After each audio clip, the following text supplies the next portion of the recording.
One of the best things that you can do for your business to help it grow is to marrying the long term with the short term action, marrying the big goal with the everyday actions. We get out of the weeds and out of optimizing a to-do list and into something that becomes a growth list. Welcome to the Goalbusters Expert Peak Productivity Tips podcast, where top business experts get just 7 minutes to answer 5 rapid-fire questions about what they do and how they stay productive. Well, hello everyone. My name is Robin J. Emden and I'm an accountability coach and the author of Get Resultsology, The Science of Getting Stuff Done. I work with people who run their own business. No boss, distractions everywhere and never enough hours in the day. Together we cut through the noise, sharpen their focus and follow through on the big ideas that actually move the needle. That's what I call the momentum formula. Do it today, profit tomorrow, and repeat. So if that's the kind of breakthrough that you've been looking for, then you're in exactly the right place. And talking of being in exactly the right place, I am delighted to welcome our guest expert today, Finola Howard. Finola is a marketer, activator, and tool builder for purpose-driven entrepreneurs. With over 30 years' experience, Finola helps founders find their unique position, build their marketing engine, and get visible in a way that converts. She is the author of What If and host of your Truth Shared podcast. Finola, welcome to Goalbusters. Thank you so much, Robin. I'm delighted to be here. I'm delighted you're here too, and I can tell you have a lovely Irish lilt in your voice there. What part of the world are you from, I'm guessing? So, southeast coast of Ireland in County Waterford, in a beautiful fishing village called Dunmore East. Oh, that does sound beautiful. I'm packing my bags now. I've always wanted to go to Ireland and I just need an excuse, and I think I've just got one. You have. But I'm waffling on. Shall we do the questions instead? Let's do that. All right, I'll get the clock up on the screen.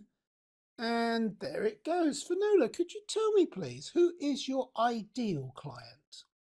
So the people I love to work with are purpose-driven entrepreneurs who have a lot of potential, who are really great at what they do, but they've never unlocked that potential. And as a marketer, I look a little bit deeper into that customer and actually break them into 3 stages, because ideal clients are always on a journey, okay? And we're looking at a customer journey. So someone who's further on along the journey will sound different to the one earlier on the journey. So at the very start, it's someone who doesn't know what makes them different, so they can't really own a space on the internet. The second stage is when they've cracked that and they need to build a marketing engine. And the third stage is someone who needs to kind of build a tribe around them and really scale.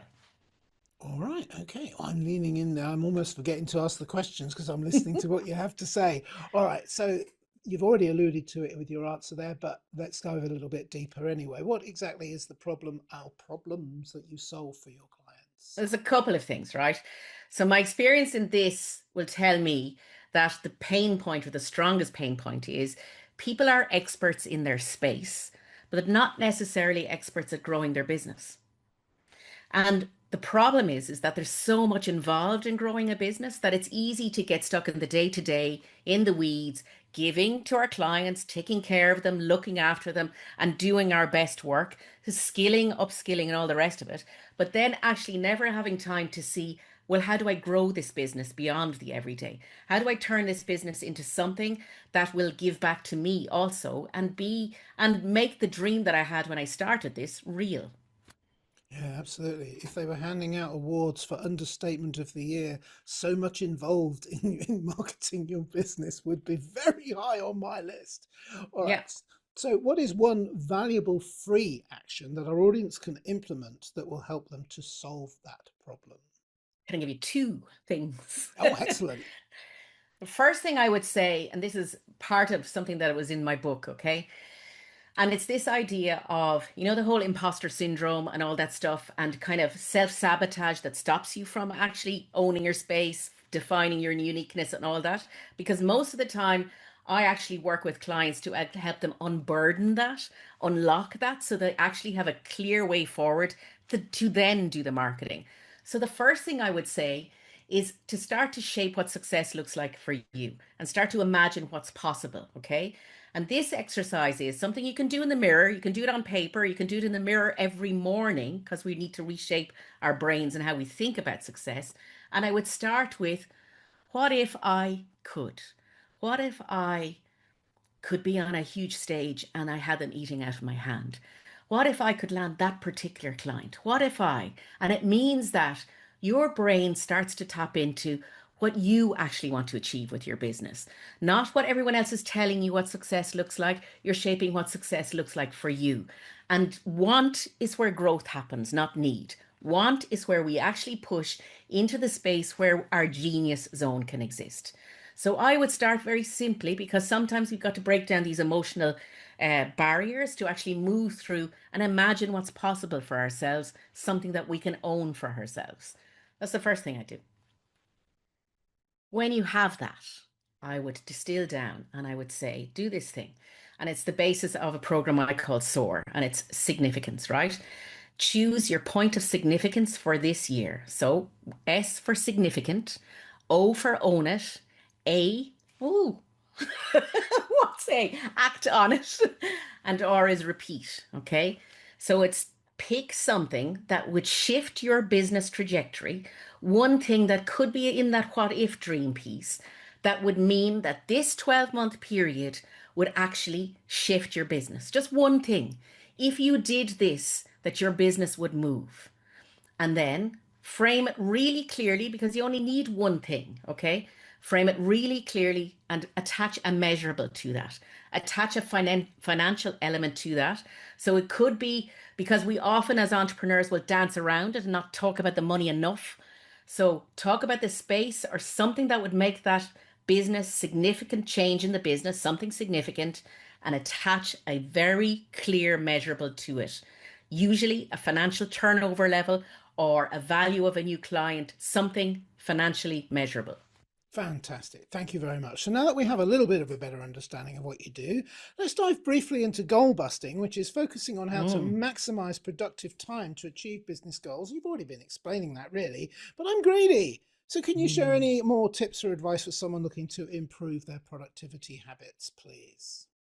I think one of the best things that you can do for your business to help it grow is to actually, it's this age old thing of marrying the long term with the short term action, marrying the big goal with the everyday actions. So when I do annual planning with somebody, I get them to start with, this is my year, this is my point of significance. Now, can I split that year into quarters? And in each quarter, I use a growth lever and I focus on something that I can achieve in each quarter that builds to that point of significance. And the reason that we do this is we get out of the weeds and out of optimizing a to-do list and into something that becomes a growth list. So that you focus in every year with 4 kind of growth levers. And then in every 90-day period, you're saying, this is my growth lever. So it allows you to focus in that quarter and breaking that down into months so that you know what you do in each month, in each quarter, feeds into your long-term goal. Yeah, I love that. Focusing on the outcome is absolutely a critical thing. All right. So what should I have asked you today, Finola, that I didn't? And your answer, please. So because of all this work that I've done on, helping people imagine what's better and then actually act on what makes things better and what makes things successful for them, I wrote this book called What If Joy Was How You Measured Success and the Money Proved You Right? Okay. So the thing you could have asked me, but you didn't know that, the thing you could have asked me is whether joy and productivity can coexist. And your And answer? well, I'm in the middle of proving it. So I wrote that book, What If Joy Was How You Measured Success and the Money Proved You Right? And then went, now what? So I'm on a journey to make 1 million by next year, 31st of March, 2027. Oh, fantastic. Thank you so much. And thank you for bringing it in on time there. You had me worried a little bit in the middle there, but I particularly when the A was almost A for amnesia, but you recovered really well. So thank you so much. That was brilliant. I loved it. All right. That was a real masterclass actually. There you packed so much in and I actually on my mind there was lots of questions bubbling up, but I thought, no, we have to stick to the format, but there's so much more that people that you have to tell us and people could find out about you, which segues nicely into my final question, which I always ask after the 5 questions in 7 minutes has expired and shuffled off this mortal coil, which is a 3-parter. I did say it would be a 2-parter, but I'm going to get a sneaky one in there so that it's nothing to worry about. The first part is, how can people reach you if they want to, so that they can make contact with you? The second part is there like a valuable free resource that they can get from you so that they can find out more about your offer? And the third part is simply, please tell us more about your book, because I love books. I'm an absolute book geek and I want to know how I can get it. And so do feel free to share. Well, you can find me on social, so primarily on LinkedIn or on Instagram. So you can go finolahoward.com, so Finola Howard.com. Connect with me on LinkedIn. I'd love to connect with you, and on Instagram. So valuable and free. That idea of that planning process that I talked about, where we have 4 growth levers, I built an app that allows you to do that, and that's free. So if you click on the link in the show notes, it'll take you straight to that. And I don't think that planning is only for December or January. If you want to change your business now, go and plan now. We're in Q2. You've got so much more time left to actually make a difference this year. So you can go in that, and that's for free. And you can plan every year from that app, and it's growth focused. The other thing that you can do is you can sign up to what I call Make It Bite Size, which is a weekly email, and it's short and it's valuable and it gets you to think differently, because sometimes we need to go a little bit slower, and there's one bite-sized action or thought to think about, and it comes out every Monday. Fantastic. And your book? Oh, let me see if I can get a picture. Here we go. Whoa! Moved. Can you see it? What if? Yes, I can. Yes, we can see it. Thank you. So you can get that on Amazon, and excellent. It's a book that you can read really fast, and it's got lots of examples of clients I've worked with to show the shifts that need to happen when you are actually trying to break through that potential thing, through that self-sabotage. And what I've done is I've done it in a way that is how I've seen clients, the order that they put those limits in, it's told in that order. So you can let them go at each point, because often when we let go of imposter syndrome or whatever it is, the next thing raises its ugly head. So I've gone through them methodically to get you to the other side so that you can really work on achieving your potential. Wonderful. And what a brilliant way to end today's podcast. Thank you so much, Finola Howard, for appearing on Goalbusters. I've been delighted to be here. I'm delighted you were here too, genuinely delighted. And remember, everybody, keep goal busting and make your future self proud. Bye-bye. Thanks for tuning in to Goalbusters. If you're enjoying it, please subscribe, rate and review it on your favourite podcast platform. Your support is very much appreciated. And if you're ready to boost your online profits, skyrocket your productivity, crush procrastination and see a positive change in your bank balance, all within just 30 days, this is your opportunity. Take my free 5-day challenge at www.skyrocketyourproductivitychallenge.com.